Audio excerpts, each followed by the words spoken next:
This Lenten season, we have been hearing stories of our faith, stories of our life together. In today's story, another long passage from the Gospel of John, is no different than the stories that have come before, in that we could very easily take this story and look at it on the surface and say, well, this is about believing whether or not Jesus raised someone from the dead. You just believe it or you don't. That's the point of this story. And while this is an amazing story when looked at from that vantage place, that Jesus raises Lazarus, who's been dead 4 days in the tomb, body already gone to pot, so to speak. And yet Jesus brings him back to life. Jesus is a miracle worker. Jesus deserves our trust. That's a beautiful message from the story. But just like any story, this story has many layers. It is, as some like to say, like an onion that you have to peel layer after layer after layer in order to really understand or to appreciate the full picture of what the story is about. If we look deeper into the story, we might ask ourselves some questions. Who do we identify with in this story of Mary, Martha, Jesus, and Lazarus? I would put to you today that it is perhaps fitting that we identify with Lazarus. We are the ones who find ourselves dead, or, as they say in The Princess Bride, mostly dead. I'm going to venture a guess and say, except for maybe some of the youngest among us today, that all of us have had a point or a time in our life when we felt, maybe not physically, but mentally, spiritually, emotionally, dead. Dead to the world. Dead to ourselves. Dead to God. I can't speak for you, but I know in my own life that this has been true. I struggle with depression. And the thing about depression is it is no respecter of persons. Anyone and everyone can find themselves at some point in their life because of circumstance or because of your genetic makeup in your brain dealing with depression. Not the kind of depression that just says, I'm going to just get up and get over it today. But the kind that leaves you in your bed, not wanting to function, not wanting to see the people that you love the most or even talk to them on the phone. That kind of heaviness that just weighs one down. I can speak. It hurts quite a lot. And I can speak to that experience. And I'm guessing that while that, for me, is sometimes a tomb that I find myself within, I'm guessing that there are things in your life, if it's not depression, maybe it's fear or uncertainty. Or maybe it's the way people have treated you. People have been unjust to you and not given you a fair chance to show them the amazing person that you are. Whatever it is that entombs any of us, today this story is for us. Because it says that there is life. Life over death. Amen. It says that Jesus can call us forth from this tomb that holds us prisoner, free us from the things that bind us up, and cause us not to be fully who God has made us to be. We, like Lazarus, sometimes need to be raised from the dead. And how do we come out from those things? Sometimes, like Lazarus, we need some help. Sometimes there are points and places in our lives where we can't just bootstrap our way to something new or better or whole. Lazarus needed Jesus' help to come out from the tomb. And not just Jesus, but all those who were there, who believed, who then went and unbound him from all those grave cloths. All those things that kept him restricted, that told him that, no, you're dead and you should stay that way. Lazarus needed help, and he received help. Sometimes the way we receive help for the tombs we find ourselves in is not always what we'd like. I mean, I don't know about the things that stink in your life, but I know about some of the things that stink in mine. Amen. Amen. Sometimes as a white person, I need to be called out from the things that deaden me. The white supremacy or racism into which all we white folks in this room and in this country are socialized into, whether we want to be or not. And sometimes we need other folks who can see from a different perspective to call us out.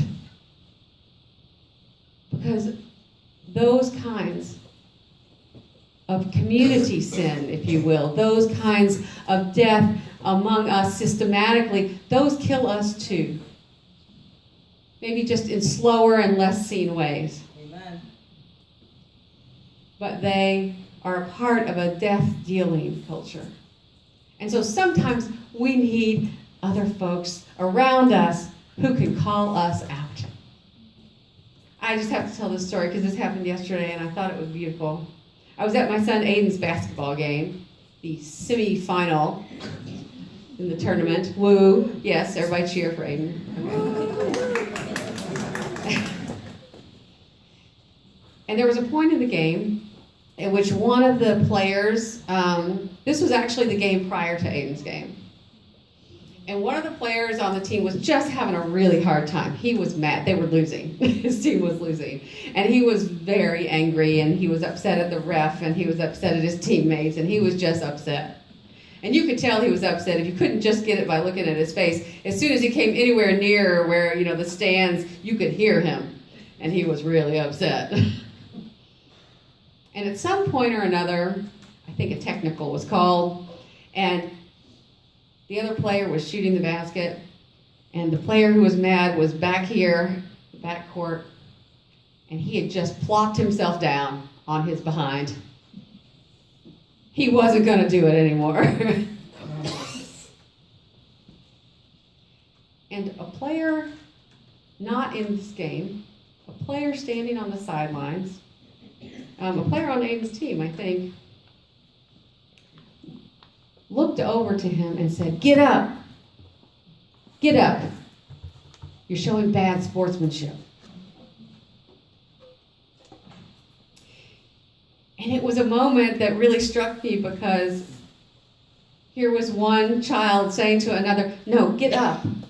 Come out. Don't get stuck in that. Don't get stuck in that hating mode. Get up. Be a good sport. Play the game. Do your best." And it was a peer who called him out. And when I think about, again, this story of Lazarus and the tombs that keep us locked into systems and behaviors and ways of being in this world, sometimes we need to open our ears and listen for that moment when we are being called out.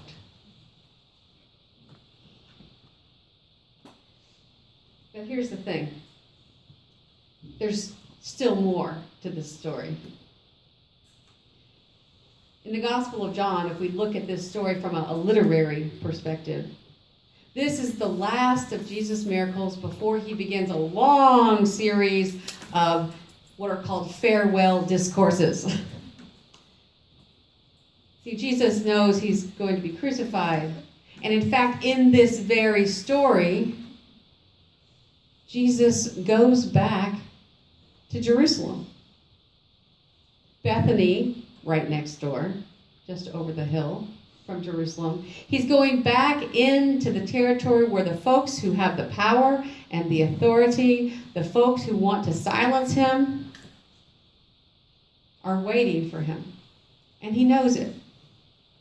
And yet still, as you can see to the disciples' dismay, he gets up and he goes to this town called Bethany as a foreshadowing of what's about to happen in his own life. He will die. He will rise again.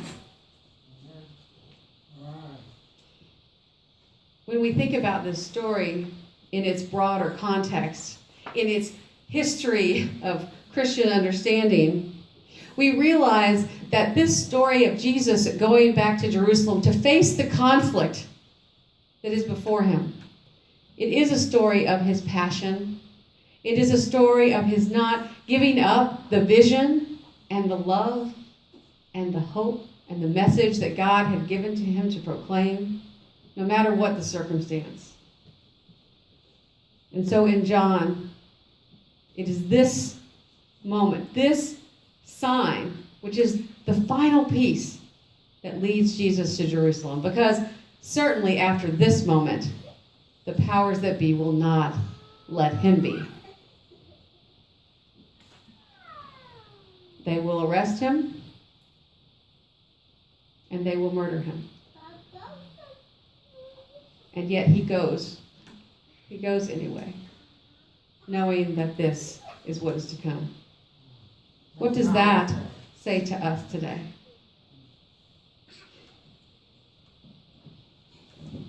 Let's look at one more layer.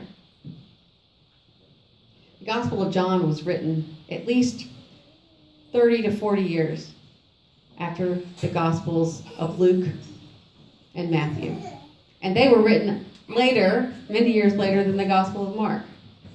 And so in these stories that we have contained in our scripture, we see the development of the understanding and the theology and the struggles that folks in the early church were having, trying to make sense of who this Jesus was and what it meant to follow him. And maybe you remember, that in the Gospel of Luke, there is another character named Lazarus. Anybody remember Lazarus from the Gospel of Luke? Anyone? What did he?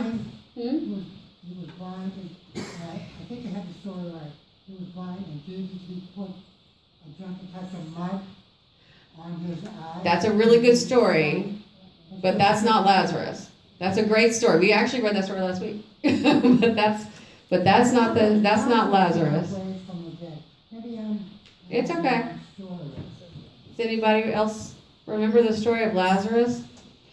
Lazarus was a poor man. Was a poor man. Dogs, right? Lazarus, who was a poor man who covered with sores and sat at the gate of a rich man. The rich man who ignored him. Even the dogs gave more attention to Lazarus than the rich man did. And then the parable, which this is a parable of Jesus in the Gospel of Luke, the parable goes on to say that one day Lazarus died, and then the rich man died, and then there's a whole conversation between Lazarus, the rich man, and Abraham up in heaven. And the rich man says to Abraham, well, please go warn my brothers and my family that they need to do right by the poor. That's the moral of that story. And Abraham says to him, they have Moses and the prophets. If they don't believe Moses and the prophets, why do you think that they will believe? Even if someone rises from the dead. And here in the Gospel of John, a man named Lazarus rises from the dead. And you still have this juxtaposition between those who believe and follow Jesus, the women in this story, Mary, Martha, the ones who didn't count for much in that society, the ones who were outcast, who were marginalized, who didn't have a voice. They're the ones who see who Jesus is. And yet, the powers that be in Jerusalem and beyond, even someone rises from the dead, are still on a mission to crush what is beautiful and what is holy and what is loving. Why do we think it will be different for us today in this world in which we live? Another interesting fact, Lazarus' name comes from the word Eleazar, which literally means God helps. And the name of the town, Bethany, actually translates to house of affliction, or house of misery, or house of the poor. Jesus goes to this place of affliction, to this place where those who have been pushed out of the center of the religious life, of the communal life. And it is from this place, and in this place, where Jesus weeps, and from where he starts his journey to Jerusalem. The journey that we mark next Sunday with palms and hosannas. I think a message from this text, if we can look at it through all of these different layers,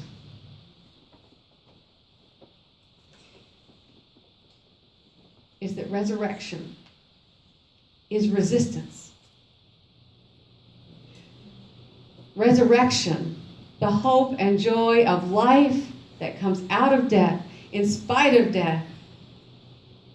That resurrection is what God calls each and every one of us to, no matter our circumstances. We are all called out of the tombs that bind us, the fears, the pains, the struggles. And just like those poor in the village in Bethany, we too are called to rise up. To rise up like Lazarus. To believe in the love of God for all the people of this world. And in our rising up, it is our responsibility to take that message of hope and good news to this world, to proclaim it even in the face of the powers that be. Because we know we have received life. And that life is more powerful than any death, than any tomb, than any fear. And that if we trust in Jesus, we too can be called out to be the beautiful, amazing, gifted, prophetic people that God has called each and every one of us to be. Amen. Amen. As we prepare our hearts for a time